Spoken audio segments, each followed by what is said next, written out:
Aujourd'hui, je découvre pour vous Robben Island. Suivez-moi.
Je reviens tout juste de mon voyage en Afrique du Sud et l'une des excursions que l'on a faites était d'aller sur l'île de Robben Island. En fait, pour se rendre à cette excursion-là, vous allez devoir vous rendre en premier lieu au Nelson Mandela Getaway at the Clock Tower, situé dans le V&A, donc le Victoria and Alfred Waterfront à Cape Town. Alors, on part de là pour prendre un bateau pour se rendre sur l'île.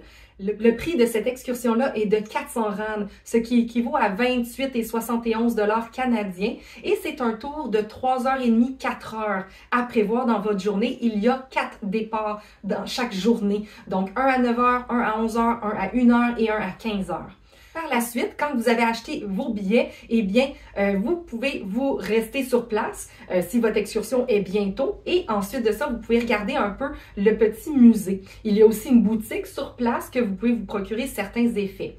Ensuite, vous devez arriver au moins une demi-heure minimum, 45 minutes avant le départ. Et ensuite de ça, vous allez en bas, on attend en ligne et après ça, on peut rentrer sur le bateau. Le bateau, c'est environ une bonne demi-heure de route pour se rendre sur l'île. Et pendant ce temps-là, ils nous font jouer sur la télévision du bateau des explications en fait vers quoi on s'en va. Qu'est-ce qui se passait sur la Robben Island. En fait, l'île a été utilisée pour diverses occasions. En fait, soit une prison, soit un hôpital psychiatrique et comme poste militaire de défense. La prison a débuté en 1658.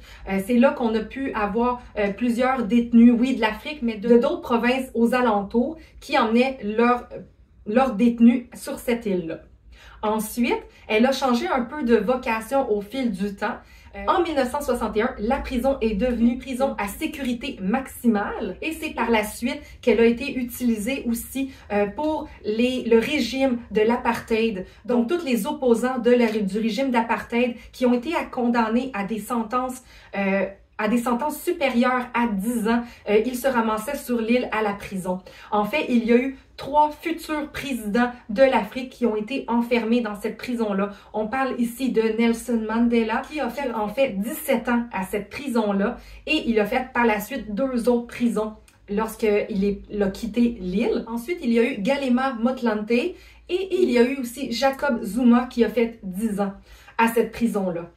En fait, lorsqu'on arrive sur l'île, on embarque dans des autobus qui nous font le tour de l'île. La superficie de l'île, c'est 5,7 km² et présentement, il y a 116 habitants qui demeurent sur l'île.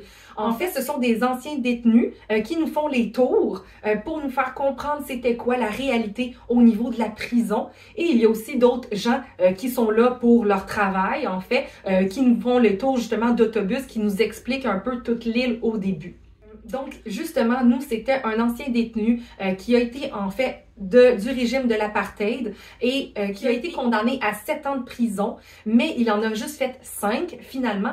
En fait, la prison a été fermée en 93 officiellement. C'est vraiment en 1996 que la prison a cessé ses fonctions pour devenir un musée.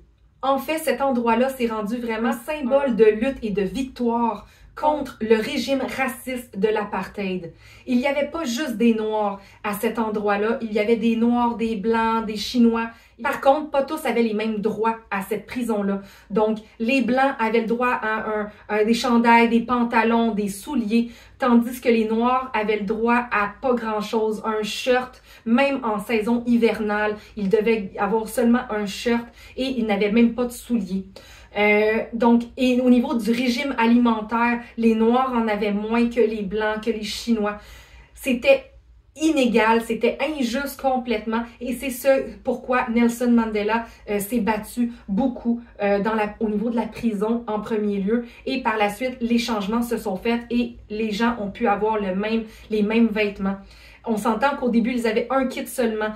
Donc, au niveau de la propreté, c'était ridicule. Et à un moment donné, ils ont pu avoir au moins 2 kits pour quand il y en a un qui se fait laver. Ensuite de ça, au niveau de l'établissement, eh bien, il y avait comme des dortoirs qu'on pouvait avoir 40 hommes dans le même endroit. C'était des lits superposés, mais au niveau du côté vraiment plus maximal, la sécurité maximale, eux, c'était des petites cellules, tout petites cellules en fait, et leur lit était en fait une couverture au sol. C'était ça, leur lit, et c'était tout. Ça, c'était où ce que Nelson Mandela était emprisonné. Les seules activités qu'ils pouvaient faire, c'est sortir à l'extérieur pour concasser de la roche pour construire eux-mêmes leur propre prison. Ils n'avaient pas le droit de parler à personne, sinon leur sentence pouvait être augmentée. C'était vraiment horrible. Tout ce que le prisonnier nous rapportait, c'était vraiment, vraiment lourd. Mais on le trouvait incroyable de pouvoir continuer à expliquer ce qu'il avait vécu. L'homme en question avait 57 ans aujourd'hui. Il avait été emprisonné à 18 ans et en est sorti à 23 ans, 5 ans plus tard, parce que les peines avaient été réduites finalement et parce que la prison fermait. Donc, c'était vraiment une expérience qui vient chercher, qui explique beaucoup de l'histoire. Ça l'a expliqué beaucoup de choses, qu'est-ce qui s'est passé, pourquoi les Noirs se battaient, se luttaient contre l'apartheid, et ça nous a expliqué énormément au niveau de l'histoire africaine. Donc, si vous allez au niveau de Cape Town, c'est une activité que vous pouvez faire qui est très historique, très culturelle, et je vous le conseille fortement. Alors, c'est pas mal tout pour ma capsule cette semaine. On se retrouve la semaine prochaine avec une prochaine capsule. Bye bye!